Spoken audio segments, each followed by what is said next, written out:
En este video tutorial vamos a ver dos técnicas para crear un material rugoso, técnicas que afectan directamente a la geometría original de los objetos, a diferencia de lo que veíamos en el video anterior, donde las tres técnicas que utilizamos en ningún caso se modificaba la geometría del objeto. Lo que creamos era un efecto óptico de rugosidad o de relieve. Pues bien, esta primera técnica, de las dos técnicas que vamos a ver, la primera es una potente herramienta que nos ofrece Blender, que son los modificadores, a los cuales accedemos desde este panel de propiedades. Existen 4 tipos de modificadores. En particular vamos a ver uno de los que se incluyen dentro precisamente de la categoría de deformar la geometría, que es el tipo de displays. La segunda técnica que vamos a ver a continuación, en un segundo ejemplo, es la de esculpido digital. Ambas técnicas tienen en común que generan más vértices, por tanto generan más geometría o incluso deforman la geometría, con lo cual nos permite Blender obtener superficies mucho más complejas. Eso sí, debemos tener presente que puede ralentizar determinados procesos, especialmente, por ejemplo, en el cálculo de la luz, las reflexiones, refracciones, etc., en cada una de las caras de una superficie. Por tanto, a mayor complejidad de la geometría, mayor número de caras y, por tanto, mayor volumen de cálculo que debe hacer el motor de renderizado, por ejemplo, cuando lleva a cabo un render, calculando cada uno de los rebotes de la luz sobre cada una de estas caras. Bien, la primera técnica, como os decía, es la de introducir un mapa de desplazamiento. En este caso, Blender, para trabajar con este modificador de displays, lo que hace es vincularlo directamente a una textura de imagen o procedural, pero a una textura. De manera que cuando seleccionemos una textura determinada tendremos que hacer un ajuste de los parámetros específicos de la textura y posteriormente los ajustes propios del desplazamiento o del modificador tipo displays.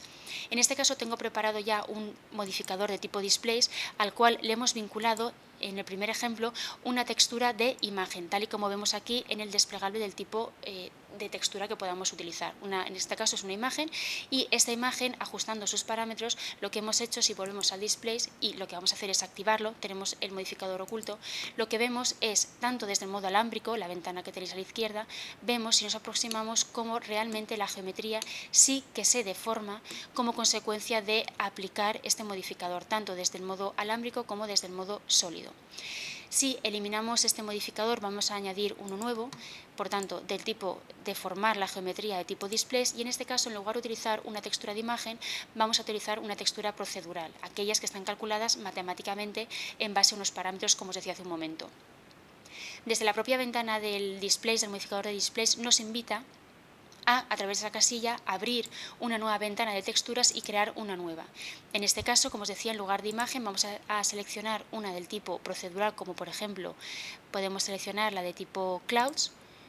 cuyo aspecto es el que vemos aquí, y lo que tenemos que hacer en primer lugar, como os decía, es seleccionar o ajustar los parámetros propios de esta textura, y en el momento en que hayamos terminado, lo que podemos hacer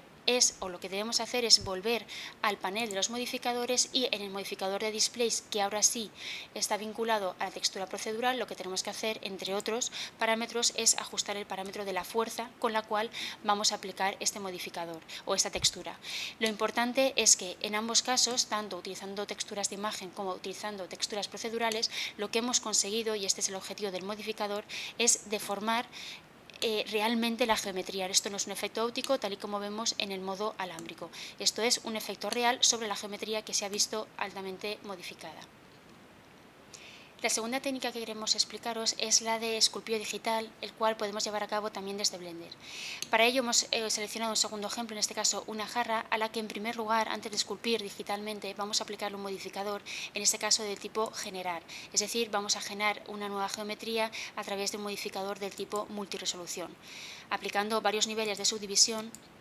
como veis en pantalla, lo que hacemos es aumentar su nivel de definición, y en este caso se traduce en un suavizado de las superficies curvas que tiene este objeto en particular o esta geometría. Una vez hemos hecho este paso previo, lo que vamos a hacer ahora es pasar, ahora sí, del modo objeto en el que nos encontramos al modo de esculpido digital.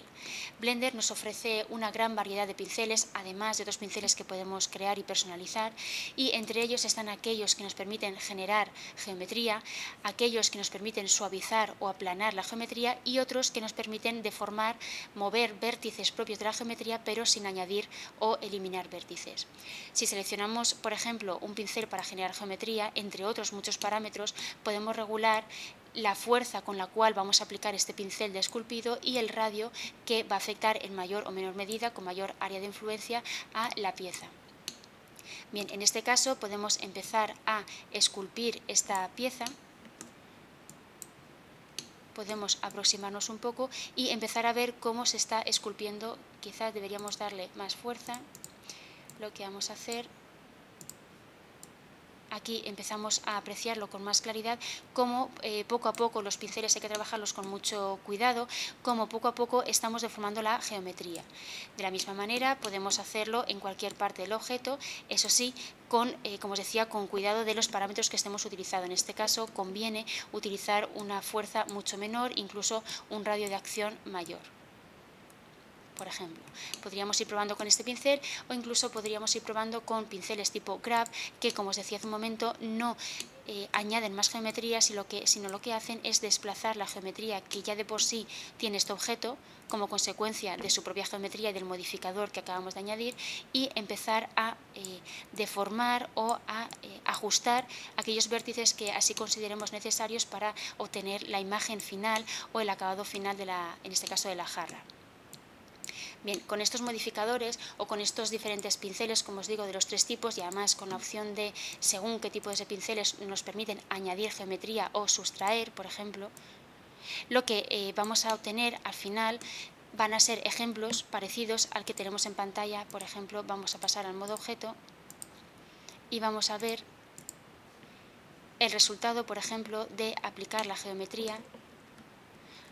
de aplicar sobre la geometría un esculpido digital. Aquí, precisamente con los puntos de luz que hemos añadido, lo que obtenemos son ciertas irregularidades que se pueden producir en cierta medida en el mundo real cuando esculpimos una pieza cerámica o un bloque de arcilla parecido al que tenemos en pantalla. Por lo tanto, lo que hemos hecho es un primer paso en el flujo de trabajo de modelado básico de la jarra y un segundo paso que consiste en, a través de la técnica de esculpido digital, ajustar o terminar de modelar la pieza, en este caso la jarra cerámica.